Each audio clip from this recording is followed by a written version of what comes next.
দেখো এখানে একটা এরিওলার নিপল দিয়ে একটা প্রব মানে একটা স্টিক ইন্ট্রোডিউস করে রাখা হয়েছে, মানে যে জায়গাটায় পালপেশন করে একটা তুমি লেশনটা পেয়েছো এক্সিস্ট করছিল, হয়তো ওটা এখনো রেজলিউশন হয়ে হার্ড মাস সৃষ্টি হয়নি, ওখান দিয়ে একটা প্রব আমরা ইন্ট্রোডিউস করে দিয়েছি, সোজা ওই ডাক্টের মাথা দিয়ে নিপল দিয়ে বের হয়েছে। ঠিক আছে, তাহলে আমরা ইনভলভ ডাক্টটাকে ট্রেস করতে পারলাম। Small volume now how we could be treat, and before treatment we must be sure confirmed by some investigations. আমরা সিমটমে পেয়েছি, এখন ইনভেস্টিগেশন আমরা কি পাবো? ইনভেস্টিগেশনে আমরা ওই same thing ultrasonography, mammography and FNAC or core biopsy, সেখানে আমরা কনফার্ম হলাম। কনফার্ম হওয়ার পরে ট্রিটমেন্ট কি হবে? Small volume discharge is managed conservatively. তো যদি অল্প বিস্তর ডিসচার্জ হয়ে থাকে এবং কোনো হার্ড লাম্প না হয়ে থাকে, আমরা এটাকে কনজারভেটিভলি ম্যানেজ করব। কনজারভেটিভলি ম্যানেজ বলতে কি প্রেসক্রিপশনে লিখে দেবা যে conservative management? No, you have to give some antibiotics, give some analgesics, give some antipsychotic drugs so that ইনফ্লামেশনগুলো সাবসাইড করে যেতে পারে। এরপরে কি আসছে? Socially embarrassing discharge is treated by major duct excision. তো অনেক সময় ডিসচার্জটা এত বেশি হয়, পেশেন্ট এমব্রাসড ফিল করে। সে হয়তো কোনো সোসাইটিতে কোনো কাজে গিয়েছে, সেখানে দেখা গেল যে তার ব্লাউজ ভিজে গেল, কারণ ওখানে তো ডিসচার্জ কখন আসবে কি আসবে তো কোনো লেখাজোকা কিছু নাই। তো সে হি উইল ফিল সোশ্যালি এমব্রাসড। মানুষ দেখলে মনে করবে যে বাবা আপনার এখানে কাপড়টা ভিজা কেন, সামবডি মে কোশ্চেন, ঠিক আছে কিনা? তো লাইক দিস সোশ্যাল এমব্রাসিং যদি হয়ে থাকে ডিসচার্জগুলো, তাহলে আমরা সার্জিক্যাল এক্সিশন করে দিব যে ইনভলভ ডাক্টটাকে। ঠিক আছে, we should not excise the whole breast here, only we excise the involved duct. Now another benign condition that you have to face is galactocele. It is also a common thing you may have to face, অথবা যখন তোমরা বাড়ি ঘর ধরে যাও, some relatives may come having this problem, they have got galactocele. ডান পাশে পিকচারটা দেখো যে লোবিউলগুলো ডাইলেটেড হয়ে আছে, নিচের দিকে আমরা দেখাচ্ছি যেখানে shaded area. Cystically dilated terminal ductules that are filled with milk and lined by double layer of breast epithelium and myoepithelium. Classically appears as a painless lump weeks or months after cessation of the breastfeeding. তাহলে এটা সাধারণত পেশেন্টে কখন আসে? যে একটা female তার breast ফিডিংটা, বেবিকে breast ফিডিংটা বন্ধ করে দিয়েছে, তার উইকস আর মান্থস আফটার হঠাৎ করে এই জিনিসটা অ্যাপিয়ার করলো। ঠিক আছে, it is probably formed by the obstruction to a duct in puerperium. What is puerperium? Immediately after delivery. তো এটা হয়তো শুরু হয়েছে কিন্তু পিউপেরিয়াম থেকে। Probably it is formed by the obstruction to a duct in the puparium, the milk retained proximal to the obstruction, not to the distal. তো আমাদের 15 থেকে 20টা ডাক্ট আছে, যদি একটা ডাক্ট অবস্ট্রাক্টেড থেকে থাকে তাহলে এটা ক্লিনিক্যালি বোঝা যায়? ইউজুয়ালি যায় না। তো পিউপেরিয়ামের সময়ই হয়তো এই ডাক্টটা অবস্ট্রাক্ট হয়ে গেছে, and milk retain proximal to the obstruction, never distal. ডিস্টালে হলে তো ওটা তো নিপল দিয়ে বেরিয়ে যাবে, তাহলে proximal to the obstruction, and ওই দুধটা ওখানে জমতে জমতে ঘন হয়ে চিজ লাইক একটা ম্যাটেরিয়াল হয়ে যাবে। দি common complication of this type of swelling is infection. তাহলে একসময় দেখা গেল যে ওখানে একটা ইনফেকশন হয়ে একটা অ্যাবসেস লাইক সিমটম নিয়ে পেশেন্ট তোমার কাছে আসলো। তাহলে পেশেন্ট কোন সময় আসবে? Usually weeks or months after cessation of milking. সে এসে বলবে আমি তো আমার বাচ্চাকে দুধ খাওয়ানো বন্ধ করে দিয়েছি, বাট হঠাৎ করে আমার ব্রেস্টের একটা জায়গায় টেন্ডার স্পট অ্যারাইজ করেছে, পেন হচ্ছে। তুমি সেখানে এক্সামিন করে দেখলে তোমার একটা কনক্লুশন আসবে যে হ্যাঁ, দেয়ার ইজ এ তোমার গ্লাক্টোসিল, দ্যাট ইজ একটা মিল্ক এখনও জমা হয়ে আছে ল্যাকটিফারাস ডাক্টে proximal to obstruction, and its treatment by surgical excision. আরেকটা আছে intraductal papilloma. Duct papilloma is another benign disease. This benign lesion of the lactiferous duct wall occurs centrally beneath the areola in 75% of cases. They most commonly produces a bloody nipple discharge. Patient frequently তোমাদের কাছে আসবে, কথা বলবে যে আমার nipple দিয়ে একটু discharge আসছে লালচে লালচে রঙের, তারা মাথা খারাপ করে দেবে যে রক্তের মতো ডিসচার্জ হচ্ছে। তো সেটাকে এটা হচ্ছে ডাক্ট ইন্ট্রাডাক্টাল প্যাপিলোমার জন্য। And the most commonly produces a bloody nipple discharge, sometimes associated with pain. They are solitary proliferation of the ductal epithelium. তো যে ডাক্টটা তোমাকে মিল্ক প্রডিউস করেছে, after the cessation of the milk production there may be varieties of changes আসতে পারে, এটা তারই একটা consequence. Intraductal papilloma should be treated by excision of the duct as a wedge resection. আমরা এটাকে রিসেকশন করে দেব এবং it's also close to the areola. তাহলে ইন্টারডাক্টাল প্যাপিলোমা হলে পেশেন্ট কমপ্লেন করবে যে পেন থাকতে পারে এবং ব্লাডি নিপল ডিসচার্জের কথা বলবে। তাহলে হঠাৎ the causes of nipple discharge যদি বলা হয়, কোশ্চেন করা হয়, এই জিনিসটা কিন্তু তোমাকে আনতে হবে ইন্টারডাক্টাল প্যাপিলোমা। এবং ট্রিটমেন্ট হচ্ছে excision of the duct. Now the most common and most easily you have to, যে পোর্শনটা তোমাকে ট্রিট করতে হবে সেটা হলো fibroadenoma. It's a very common thing. যে fibroadenoma are benign tumours composed of stromal and epithelial elements. এই যে একটা টিউমার, বেনাইন টিউমার, এর দুটো কম্পোনেন্ট থাকে, একটা স্ট্রমাল অ্যান্ড একটা এপিথেলিয়াল এলিমেন্ট থাকে। The tumours are commonly seen in young womens. Fibroadenoma is a common well circumscribed lesion of the breast and developed in the breast prior to menopause.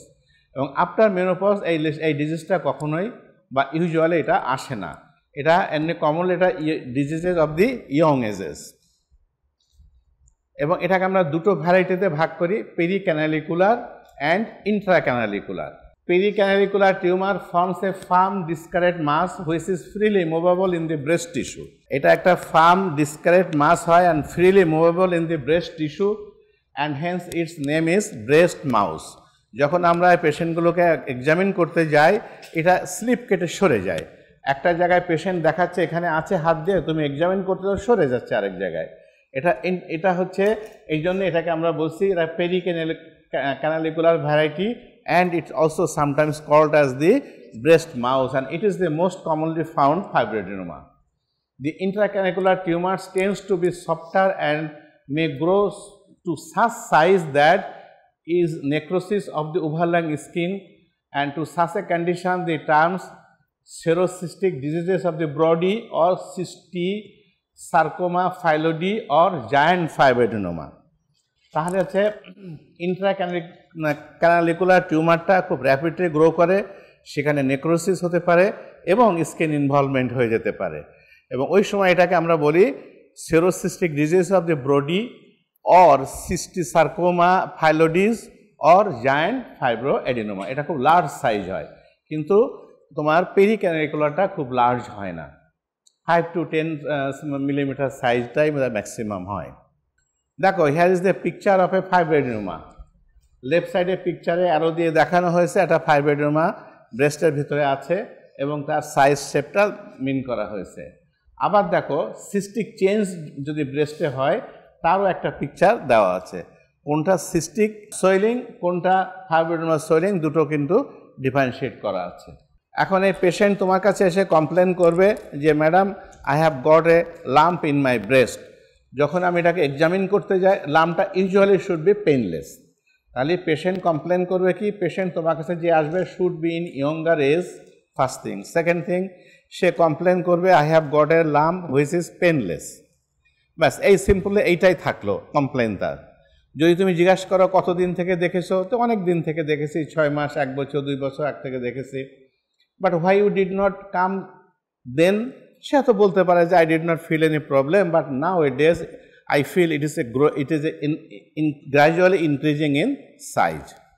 ও হয়তো সাইজে increase করেছে, অথবা সে হাতে বেঁধেছে তার, সে একটু নার্ভাস ফিল করেছে, দেন she came to you for suggestion. ওকে, তাহলে একটা painless mobile lump in her breast, usually এটা আপার অ্যান্ড আউটার কোয়াড্রেন্টে হয়ে থাকে। Why it is more common in the upper and outer quadrant, it has no explanation. The size of the fibroadenoma also can vary during the menstrual cycle and during the pregnancy. তাহলে যদি ওই পেশেন্টটা এটাও complain করতে পারে যে at the time of menstruation or during menstruation I feel some discomfort in the over this swelling. Pregnancy যদি তার এই সময় প্রেগনেন্সি হয়ে থাকে তাহলে সেও তোমাকে বলতে পারে যে এই প্রেগনেন্সিতে আমার এই সাইজটা একটু বড় হয়েছে, ঠিক আছে? আমরা আগে যেটা জায়ান্ট ফাইব্রোডেনোমার কথা বললাম না, পেরিক্যানালিকুলার ভ্যারাইটিটা, একদম রাইট সাইডের পিকচারটা অ্যারো দিয়ে দেখানো হচ্ছে, এটা ব্রেস্টের ভিতরে। এই ব্রেস্টটা কম্পেয়ার করো with the left breast. Right ব্রেস্টটা দেখো যেখানে অ্যারো দেওয়া আছে জায়গাটা বেশ বড় একটা লাম্প মতো হয়েছে, that is why we are calling it giant fibroadenoma. বাম পাশে যেটা দেখানো হয়েছে এখানেও জুভিনাইল ফাইব্রোডেনোমা, এটাও কিন্তু তোমার জায়ান্ট ফাইব্রোডেনোমা ভ্যারাইটির মধ্যে পড়েছে, কারণ দুটো ব্রেস্টের সাইজ দেখলে তুমি বুঝতে পারছো।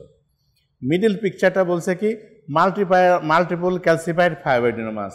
কেন এটা দেখানো হয়েছে যে fibroadenoma may be calcified sometimes during examination of the breast, that is ultrasonography or তোমার মেমোগ্রাফি। তোমার অনেকে কমপ্লেন করতে পারে যে সোনোলজিটা রিপোর্ট দিতে পারে যে হ্যাঁ দেয়ার আর মাল্টিপল ক্যালসিফাইড স্পট পাওয়া গেছে। তো ক্যালসিফাইড স্পট কি হয়? সাধারণত লিম্ফ নোডগুলো ক্যালসিফাইড হতে পারে, অথবা ফাইব্রোডেনোমা থাকলে সেটা ক্যালসিফাইড হতে পারে। নাও এখানে একটা জিনিস আমরা বলি, any condition of the breast we diagnosed by the triple assessment. এটা ফ্রিকোয়েন্টলি তোমাদের কাছে জিজ্ঞাসা করা হয়, what do mean by triple assessment, অথবা how you will diagnose a problem in the breast. যখনই যাবা একটা কমন ফর্মুলা হচ্ছে ট্রিপল অ্যাসেসমেন্ট, অর্থাৎ তিনটা কম্পোনেন্ট এস্টাবলিশ করা হয়েছে। ফার্স্ট কি হচ্ছে history and clinical examination. First component of triple অ্যাসেসমেন্টের ভিতরে হচ্ছে history and clinical examination. Patient তোমাকে এসে বলল যে I have got such problems, তুমি এবার তার ব্রেস্টটাকে তুমি এক্সামিন করলে, এটা হলো first component. After that second কম্পোনেন্টের ভিতরে আসছে কি imaging.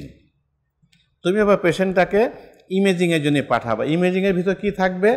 Ultrasonography and or mammography. Why I am telling and or? Ultrasonography and mammography বলছি না, আল্ট্রাসোনোগ্রাফি অ্যান্ড অর মেমোগ্রাফি। যদি ব্রেস্টটা বাল্কি দেখো যে না এই পেশেন্টের ব্রেস্টটা খুব বাল্কি এবং ডেন্স, এই জায়গায় মেমোগ্রাফির পিকচারটা খুব ভালো ওঠে না। মেমোগ্রাফির একটাই disadvantage, bulky and dense breast. সেই জায়গাগুলোতে তুমি নিশ্চিন্ত মনে আল্ট্রাসোনোগ্রাফি করবা, ঠিক আছে? তো এই জন্য আমরা বলছি অ্যান্ড অর মেমোগ্রাফি। আচ্ছা, এরপরে থার্ড থিং আসছে কি দেখো, যে প্যাথোলজি। প্যাথোলজির ভিতরে কি থাকবে? FNAC or core biopsy and histopathology. FNAC or core biopsy and histopathology. FNAC or core biopsy the same thing, and histopathology. Histopathology কি তুমি অপারেশন না করলে পারবা? আফটার অপারেশন এই স্যাম্পলটা তুমি হিস্টোপ্যাথোলজিতে পাঠাবা, ঠিক আছে? এই জন্য আমরা বলছি যে FNAC or core biopsy and histopathology. তাহলে এই তিনটা কম্পোনেন্ট দিয়ে this is called triple assessment. Frequently you may ask what do you mean by triple assessment or how you will establish your diagnosis? এক কথা যে sir by means of triple assessment. Now treatment of fibroadenoma কি হবে? Treatment of fibroadenoma হচ্ছে first thing, যদি এটা একটা smaller size হয়ে থাকে তুমি তাকে রিঅ্যাসুরেন্স করতে পারো যে এটা যেহেতু 2 মিলিমিটারের নিচে সাইজে আছে, ইট ইজ সো স্মল, আপনি তাকে ওয়েট করতে পারেন, ওয়েট অ্যান্ড অবজার্ভ। যদি দেখো যে পেশেন্ট কনভিন্স হলো, ওয়েল অ্যান্ড গুড। আর যদি দেখো যে ওভার 5 সেন্টিমিটার হয়ে গেছে সাইজ, তাহলে 5 মিলিমিটার হয়ে গেছে ওভার, তাহলে তুমি তাকে সাজেশন দেবা you should to remove it surgically, that is surgical excision, ঠিক আছে? Now another bad disease is fibrocystic disease. ব্রেস্টের আদার দ্যান ম্যালিগনেন্ট কন্ডিশন দুটা জিনিস তোমরা কমনলি ফেস করবা পেশেন্ট হ্যাভিং ফাইব্রোসিস্টিক ডিজিজ। যদি একটা পেশেন্ট তুমি পেয়েছো, তোমার মাথাটা মোটামুটি বেশ কিছুদিন ব্যস্ত রাখবে সে পেশেন্ট, কেননা কমপ্লেন থাকে পেশেন্টের, বাট পেশেন্টকে তুমি কিওর করতে পারবে না সহজে। দ্যাট ইজ ওয়াই এটা তোমার মাথাটাকে খেয়ে দেবে, বারবার আসবে, তুমি ফিস পাবা, ঠিক আছে, বাট তোমার মেন্টালিটিতে হিট করবে যে কেন এটা কিওর হচ্ছে না। তো it is a fibrocystic disease. এখানে দেখো ব্রেস্টের অ্যাপিয়ারেন্সগুলো একটু দেখে রাখো যে মাল্টিপল সিস্ট ফর্মেশন হয়েছে। দেখো এই যে আপার অ্যান্ড আউটার কোয়াড্রেন্টে দেখেছ, এ পাশে ইনার সাইডটা দেখো, ইনার সাইডটা কেমন picture, and lateral towards the axillary সাইডটা দেখো মাল্টিপল সিস্ট ফর্মেশন হয়েছে, ঠিক আছে। আর উপরে যেগুলো দেখানো হচ্ছে ওটা হচ্ছে লিম্ফেটিক ড্রেনেজটা দেখানো হয়েছে, ঠিক আছে। তাহলে সিস্টিক চেঞ্জ হলে কেমন হয় দেখেছো তো, ব্রেস্টের ভিতরটা ঠিক এরকমই চেঞ্জ হয়ে যায়, মৌচাকের মতো অবস্থা হয়ে যায়। It is the most common lesion of the female breast. Fibroadenoma is the commonest, but তার চেয়ে বেশি কমন হচ্ছে problem fibrocystic disease. Cystic lobular hyperplasia and fibrocystic disease of the breast are the two common acceptable description.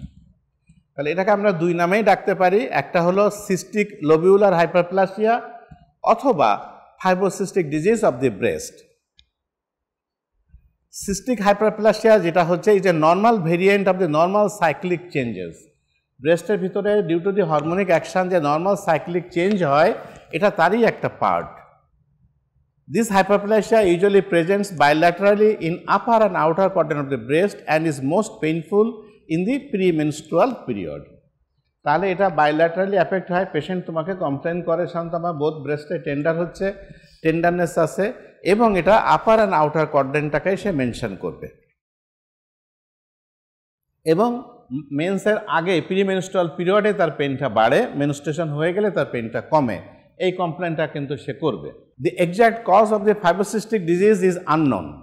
এই জন্য বলছে যে মাথাটা তোমার খারাপ করে দেবে, যে কারণ তুমি জানো না, তাহলে রোগীদেরকে তুমি কিভাবে অ্যাসিওর করবা, কিভাবে ট্রিট করবা। The exact cause of the fibrocystic disease is unknown, but there are some assumptions. Number one is hormonal basis. Hormonal বেসিসটা বলতে কি, যেহেতু আমরা বলছি যে এটা সাইক্লিক চেঞ্জ হচ্ছে মেনস্ট্রুয়েশন সাইকেলের সাথে হয়ে এই প্রবলেমটা আসছে, তাহলে definitely it has got some relation with the hormonic changes, that is oestrogen, progesterone, prolactin, thyroid hormone, methyl xanthines and trauma. But sometimes অনেকে বলে trauma is not a cause. অনেক বইতে তোমাকে ক্লেম করবে trauma it may be a cause. তাহলে আমরা কি পাচ্ছি, এটা exact fibrosis disease is unknown. Hormonal বেসিসের মধ্যে oestrogen, progesterone, prolactin, thyroid hormone, sometimes methyl acanthones and trauma may be responsible for this disease. Now, how estrogen progesterone creates the problem? When estrogen predominance over the progesterone is considered the cause. Normally estrogen এবং progesterone একটা balance থাকে human বডিতে, female human বডিতে। যদি তোমার কখনো এস্ট্রোজেনটা প্রিডোমিনেন্স হয়ে যায় over progesterone, that is estrogenic action is more on the breast than the progesterone, then it may create these symptoms. Serum levels of estrogen এই ক্ষেত্রে যদি আমরা estimate করি দেখা যাবে it is high and luteal phase is shortened. luteal phase-টা তোমার due to progesterone, তাই তো? তাহলে যেহেতু এখানে progesterone কম, estrogen বেশি, যার ফলে luteal phase-টাও শর্ট হয়ে যাবে।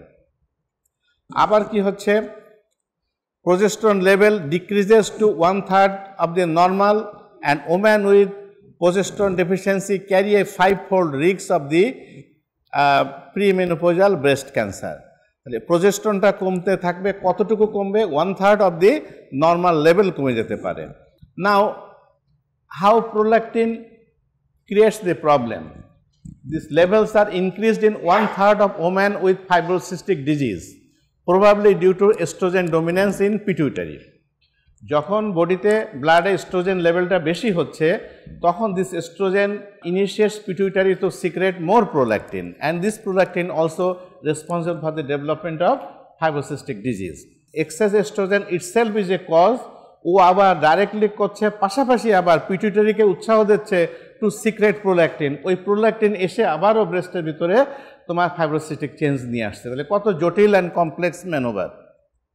নাও থাইরয়েড হরমোন কি করে, suboptimal levels sensitise the mammary epithelium to prolactin stimulation. দেখো আর একটা যন্ত্রণা এখানে, যদি হাইপোথাইরয়েডে সাফার করো কোনো পেশেন্ট, যদি তার থাইরয়েড হরমোনটা সাব অপটিমাল লেভেল থাকে, দ্যাট ইজ হাইপোথাইরয়েড থাকে, এইটা কি করছে, তোমার মেমারি এপিথেলিয়ামকে স্টিমুলেশন দিচ্ছে যে টু সিক্রেট প্রোল্যাকটিন। ঠিক আছে, তাহলে প্রোল্যাকটিনটা তিনভাবে ও নিজে এসে ক্ষতি করছে। এস্ট্রোজেন ওকে পিটুইটারিকে খুসা দিয়ে বাড়াই দিচ্ছে, আবার লো থাইরয়েড হরমোন এটাও আবার তোমার মেমোরি টিস্যুকে বলছে তুমি প্রোল্যাকটিন সিক্রেশন বাড়াই দাও। তাহলে এই সব কিছু মিলায় ক্ষতিটা করছে। যদি increased intake of coffee, T, cold drinks, chocolate is associated with development of fibrocystic disease. ঠিক আছে, তাহলে increased intake of coffee, T, cold drinks, chocolate et cetera is associated with development of fibrocystic disease. এগুলোকে একসাথে এক্সন্থিওন্স বলা হয়।